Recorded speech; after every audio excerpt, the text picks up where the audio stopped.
Herkese merhaba, ben Hasan. Türkçe öğrenen yabancılar için açmış olduğum Let's Speak Turkish kanalına hoş geldiniz. Bu kanalda 2 haftada bir sizler için seçmiş olduğum farklı konularla alakalı podcastler hazırlıyorum. Türk kültüründen Türkiye'de yetişmiş ünlü kişilere, Türkiye'de bulunan önemli tarihi yerlerden Türk diliyle alakalı konulara, ayrıca kişisel gelişim konularından İlginizi çekebilecek teknolojik konulara kadar farklı konularda sizlere bölümler hazırlıyorum. Amacım Türkçe olarak dinlediğiniz bir konuda anlama kapasitenizi arttırmak ve kelime dağarcığınızı zenginleştirmek. Kanalıma hala abone olmadıysanız ücretsiz bir şekilde abone olabileceğinizi hatırlatmak isterim. Sizi bilmem ama ben son zamanlarda gerek sosyal medyada olsun, gerek başka platformlarda felsefe ile alakalı paylaşımlarla çok sık karşılaşıyorum. Açıkçası felsefeye biraz ilgim olduğundan Stoizm hakkında çok eskiden aldığım bir kitabı geçenlerde yeniden okudum. Ve bu konuda çeşitli araştırmalar yaptım. Şunu fark ettim ki bu felsefenin doğuş tarihinden itibaren üzerinden 2000'den fazla sene geçmesine rağmen İnsanların gereksinimleri hiç değişmemiş. Bugün de birçoğumuz hayat ile alakalı aynı konulardan kaygılanıyoruz veya mutlu oluyoruz. Yani aslında medeniyet anlamında o zamanlara göre çok fazla ileride olsak bile kişisel gelişim açısından hala o günlerde kullanılan ve etkili olan filozofların düşüncelerini benimsiyoruz. İşte bugün sizlerle birlikte Stoizm felsefesinin derinliklerine elimden geldiğince inmeye çalışacağım. Şunu belirtmekte fayda var. Her zaman olduğu gibi. Bu konuda da bir uzman olmaktan çok uzağım. Sadece sizler için bu bölümü hazırlarken yapmış olduğum araştırmaların sonuçlarını paylaşıyorum. Dolayısıyla eğer sizler bu konuda gerçekten belirli eğitimleri aldıysanız ve düzeltilmesi gereken noktalar olduğunu düşünüyorsanız çekinmeden belirtin lütfen diyerek bölümümüze yavaş yavaş giriş yapalım isterseniz. Stoizm, M.Ö. 3. yüzyılda Antik Yunan'da Kıbrıslı Zeno tarafından kurulan ve daha sonra da Roma'da gelişerek popüler hale gelen bir felsefik akımdır. Stoik felsefenin temel amacı İnsanın erdemli bir yaşam sürerek mutluluğa ulaşmasıdır. Stoikler doğaya uygun yaşamayı ve dış etkenlerden bağımsız bir iç huzur geliştirmeyi savunurlar. Burada dış etkenler konusunda bir parantez açmak istiyorum. Örneğin size doğayla alakalı bir örnek vermek istiyorum. Yağmurlu bir hava düşünün. Dışarıda sürekli yağmur yağıyor. Bunun sonucunda kimileri yağmura bağlı havanın kasvetli olduğunu düşünür. Ve bazıları ise yağmurun bereket getirdiğini düşünür. Yağmur ise bizim ne düşündüğümüzü umursamadan yağmaya devam eder. Buradan çıkaracağımız sonuç şudur aslında. Birçoğumuz bazen gereksiz yere stres yaşıyoruz. İşte burada Stoacı düşünceye göre olayları değil, düşüncelerimizi değiştirebilirsek bizi sıkıntıya sokan durumları ortadan kaldırmış oluruz. İşte az önce verdiğim örnekteki gibi bu felsefeyi hayatımızın her alanında, örneğin iş hayatımızda, özel veyahut da aile içi ilişkilerimizde de çok rahat bir şekilde uygulayabiliriz diye düşünüyorum. Stoacılara göre her zorluk aslında içinde bir fırsat barındırır. Burada ne demek isteniyor? Gelin birlikte inceleyelim.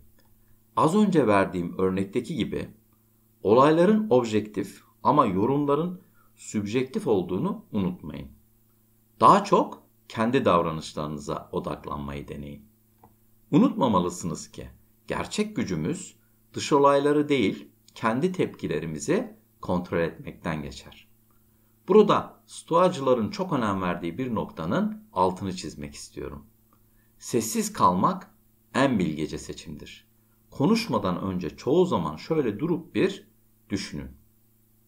Ayrıca Tuttuğunuz kin anlamsızdır der Stoacılar. Marcus Aurelius bu konuda tarih boyunca kin tutan insanlar nerede şimdi diye soruyor. Hepsi gitti ve kinleri de onlar gibi bu dünyadan çekip gitti. Yani şu an sizi öfkelendiren şeyler de gelip geçici aslında. Peki bu öfkelendirme durumu ile nasıl baş edebiliriz? Her gün sizi inciten bir şeyi affedebilirsiniz mesela. Örneğin trafikte size yol vermeyen birisini affetmekle başlayabilirsiniz. Bu alışkanlıkla zamanla daha büyük kinleri de affedebilirsiniz. Sonuç olarak affetmek sizi özgürleştirir ve enerjinizi daha değerli şeylere yönlendirmenizi sağlar. Şunu unutmayın. Kin tutmak, zehiri içip bir başkasının ölmesini beklemek gibidir. Eğer Stoacıların bu konudaki felsefesini uygulamaya başlarsanız daha mutlu ve kendinizi daha hafif hissedersiniz.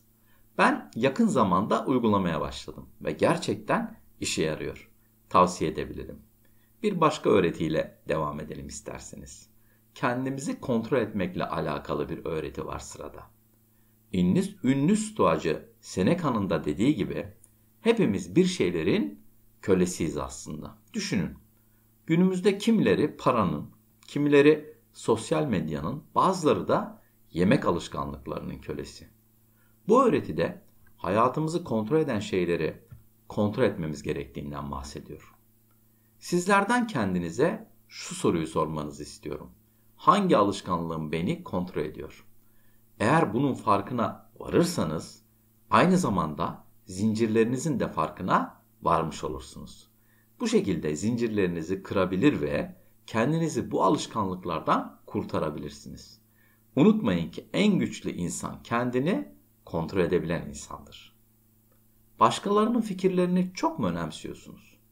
Sizin ne giydiğinizle alakalı veya ne söylediğinizle alakalı başkalarının fikirlerine çok mu önem veriyorsunuz?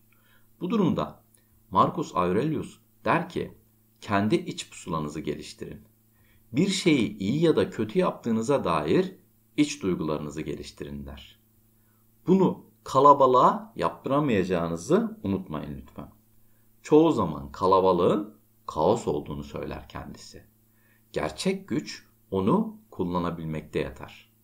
Zeka onu hayata geçirebildiğimizde anlam kazanır. Epiktetus, kasları şişirmek marifet değildir der. Asıl marifet o kaslarla ne başarabildiğimizdir der. Örneğin öğrenmek, çalışmak, eğitim almak hepsi birer araçtır. Asıl amaç ise bu araçlarla neleri başarabildiğimizdir. Bugünkü bölümümüzü burada noktalandırırken hatırlayalım. Kontrol edemediklerimizi değil, kontrol edebildiklerimizi şekillendirmek bize düşer. Erdemli bir yaşam, dış koşullar ne olursa olsun kendi iç huzurumuzu koruyabilmekle mümkündür. Epiktetus'un da dediği gibi, seni rahatsız eden şeyler değil, onlara dair düşüncelerindir. Hayatın getirdiklerine bilgelikle, cesaretle ve adaletle yaklaşman dileğiyle. İşte şimdi bölüm hakkındaki kendi görüşleriniz için sizleri yorumlar kısmında bekliyorum. Ayrıca eğer kanalıma abone olursanız toplam 90 civarı birbirinden farklı konuda yapmış olduğum podcastleri dinleyebilirsiniz. Ayrıca bölümün sonunda transkripte ve önemli kelimelerin açıklamasına da ulaşabilirsiniz.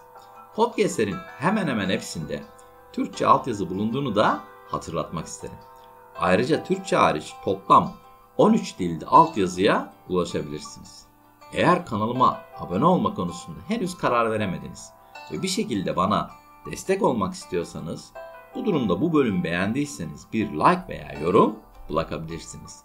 Sizin için en fazla yarım dakika sürecek olan bu süreç kanalımın daha fazla Türkçe öğrenen kişiye ulaşmasına yardım edecektir. Ayrıca yüzümde ufak bir tebessüme de neden olacağını hatırlatmak isterim. Şimdilik benden bu kadar. Kendinize iyi bakın ve sağlıkla kalın.